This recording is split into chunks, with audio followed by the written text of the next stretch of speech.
Do you use to compose any independent songs అట్లా ఏమన్నా ఉన్నాయా? చేస్తూ ఉండేవాడిని ఒకప్పుడు. చేసారా? సాంగ్స్ లాంచ్ అయ్యాయి కూడా ముందు చాలా లాంగ్ బ్యాక్ 2009, 2010 ఆ టైంలో. ఓకే.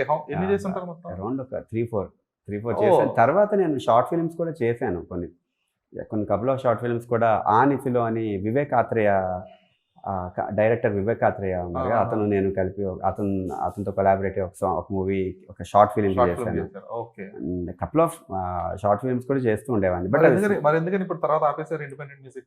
నేను తర్వాత మళ్ళీ ఐటీలోకి వెళ్ళి జాబ్ చేస్తూ ఉండేవాడిని. అదే ఫైన్. బట్ ఇండస్ట్రీలోకి వచ్చాక అంటే టైం ఉండదు.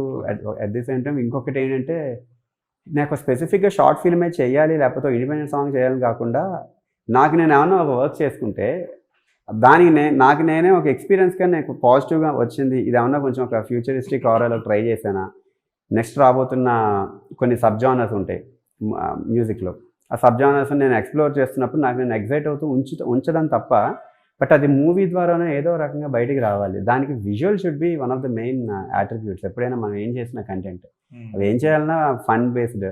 అండ్ స్టార్టింగ్లో కొంత అలా ఫిల్టర్ అయిపోయి, అంటే నెంబర్ ఆఫ్ వర్కింగ్ థింగ్స్ కూడా, అంటే బయటకు రిలీజ్ అయినా కూడా తగ్గిపోతూ వచ్చాయి. సో తర్వాత మూవీస్లోకి ఎంటర్ అయ్యాను కాబట్టి ఇంకా ఆబ్వియస్గా